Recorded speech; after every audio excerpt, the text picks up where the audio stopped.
And so, he called a group of nuns living in Navan, Ireland.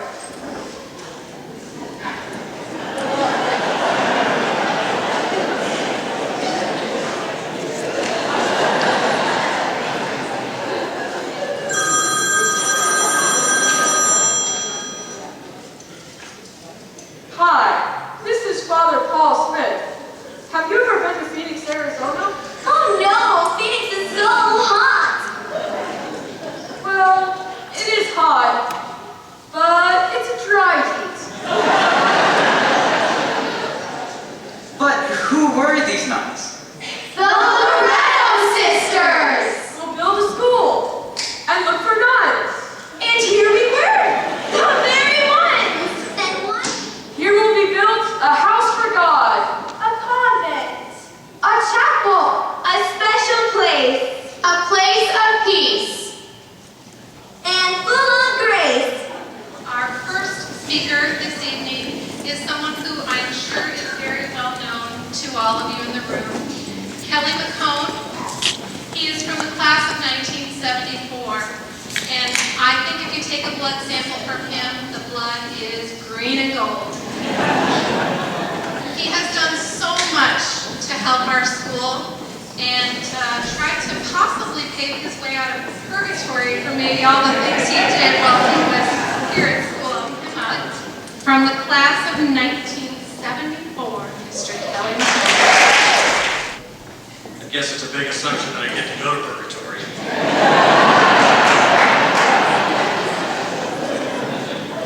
You know, I look around here tonight and see everybody. Sister, I think we should have built a bigger gym. As Mary Jo said, my name's Kelly Mccomb, and thanks to my parents, I showed up here for the first time at St. Simon and Jude School in August of 1965. And the experience for me has been more fulfilling than anything I could have ever imagined. In January of 1954, in what has turned out to be the single greatest managerial move in the history of the Diocese of Tucson and the Diocese of Phoenix, Bishop Girk and Father Smith contacted the Loreto sisters in Navan, Ireland to run our school. But what does stand out for me now was the constant presence of the sisters and their commitment to our education, and more importantly, planting the seed in establishing our roots in our faith as we journey on the next phase of our lives. And I think you were also in the very first class that started here in '54. Yes, he was. So he's seen these grounds and these women and this church grow. And so we'd like to invite him up to make a few comments tonight also. Now, a little story. The first football game we had out there, things were not going very well. And I was pretty upset. I was pacing up and down the sideline. And things just were not going well. I was very angry. So without me knowing about it, Father Paul Smith is on the sideline. And I'm walking up and down, and I step on somebody's foot. And I'm so mad I said, Jesus Christ. And I turn around, and it's Father Smith staring me right in the face. And he says, no, just your pastor.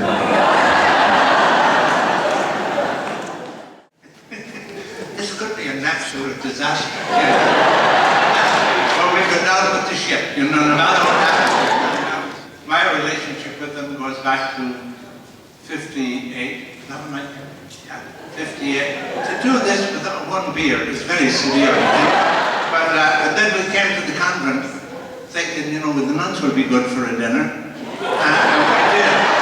And they were very nice and said, oh, you'd have to have a cup of tea. And we said, well, we could do with more. And the first one up is Sister Teresita Ryan.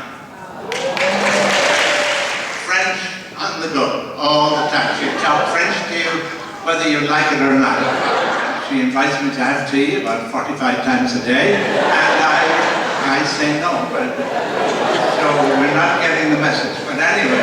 Sister Teresita loves to sing, and she's got a beautiful voice, and she can hit the high notes that the other sisters can't. We have a picture here of Sister Teresita in the convent during their prayers.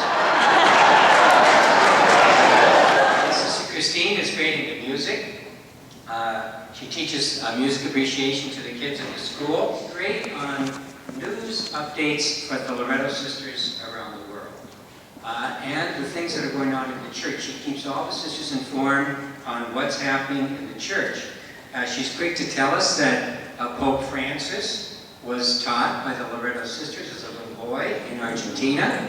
And Pope Benedict XVI, his predecessor, was taught by the Loreto sisters as a little boy in Germany. We are a little bit concerned, though, about her orthodoxy. I went through some of the files of the tests that she has given to kids over the years, and this is some of the answers that the kids gave. This is the 4th grade boy. The epistles were the wives of the apostles. A whole lot straight, yeah? St. Paul preached holy acrimony, which is another name for marriage. And Catholics have only one spouse. They call this monotony. Sister Elizabeth Carey was a tour guide of the Loreto sisters. She's either going to the Grand Canyon or coming back from the Grand Canyon, but never on the same road. Elizabeth is just a marvelous presence here, has been in Flagstaff for 49 years, no, 30, how long do you have this? 34 years, I think, yeah. There you are, sister. Yeah, we'll correct all this later, okay? Yeah, but there's not so many around then. They don't know one thing about you, so I can just make it up as I go. She fell off the sidewalk. The police came, so they called in and said, we're returning Sister Elizabeth and her escort to the car. Next is Sister Augustine Dempsey. Everyone calls her Sister Gus. She tutors the kids here at St. Simon and Jude in math. She's the convent sacristan. If you ever say Mass there, everything is exactly where it needs to be. And the sister also likes chicken McNuggets at Mccomb.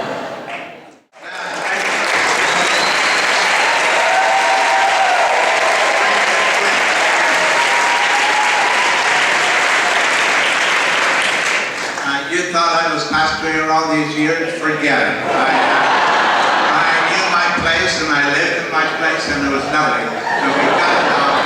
Just remember when I first came to Simon and Jude, talked to Father Dutch Olivier down at Brophy and Xavier, and telling me when we get the students from St. Simon and Jude, we can identify them almost immediately as being top of the line.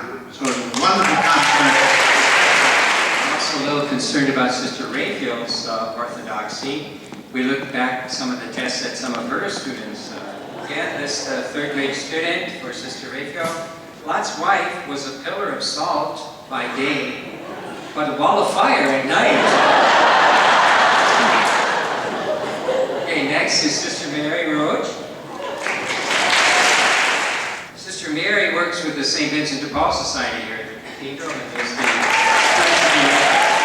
just retired from the RE department where she was assisting the teachers and keeping the records. There's a place for everything, and everything in its place for Sister Mary. Sister Marie Sharon. Sister Marie was here in her early days, and I think way back it was like in the 1800s, I think, or something like that. Also has a wonderful ministry at the jail, taking communion to the inmates at the city jail. To be leading prayer services and bringing Holy Communion. She teaches Latin. Good Lord. Did she hear of Vatican II? She teaches Latin to the 8th graders. I didn't mean to put that in there, Tom. Next is Sister Yolanda Mendoza. Yolanda is the campus minister at Notre Dame Prep High School, Catholic High School. Sister is a great fan of the Notre Dame teams, Notre Dame Prep. And she will scream and holler at these games until she's forced and can't talk or sing the next time. Sister Gabrielle Murray.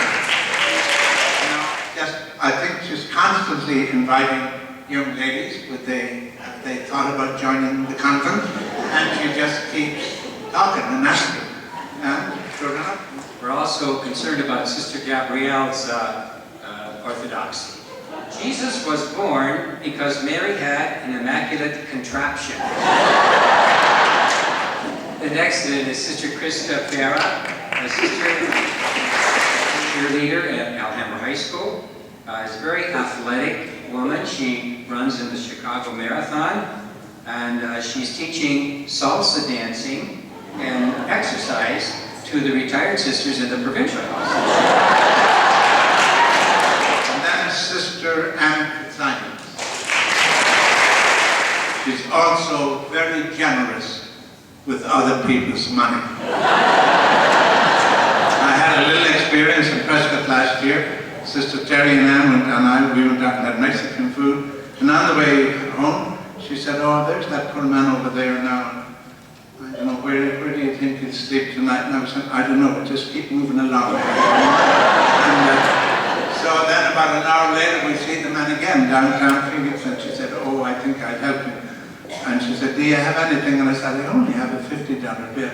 And she said, oh, that'll do fine. I was praying for the rest of the night, you know. Sister Gary. She's a graduate of this school, St. Simon and Jude. And sisters in the community, but they're also blood sisters, as we tell them, and that is Sister Thomas Phillip and her sister Laverne Phillip. I think that seems to be the way of just about all families. I was thinking that one day they'd never take a day off. I don't ever remember saying, this is my day off. You know? We priests, we guard ours like gold dust, you know? And, because we're exhausted from doing nothing. And last but not least, we have Sister Dempsey Doran. She's volunteered to help type the parish bulletin. And she needs to be a little more careful in some of the things that she has typed and hasn't proofread have been published in the ladies. Don't forget the rummage sale.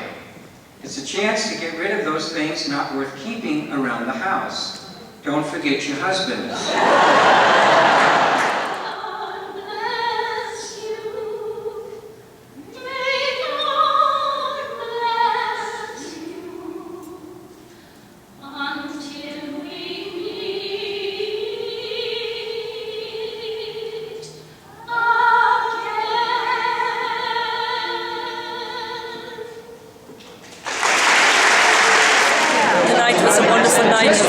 Celebration for everybody, and it was done very creatively, and we just felt the love of everyone here, and it was great to see many of our old graduates, but also some of our current parents in the school, so it was just a great community spirit, and I'm just a little overwhelmed by it all, but it was all gratitude for the many years our sisters have served here, so God bless everybody that made this night possible, especially to Mary Jo, Jeannie and Diane.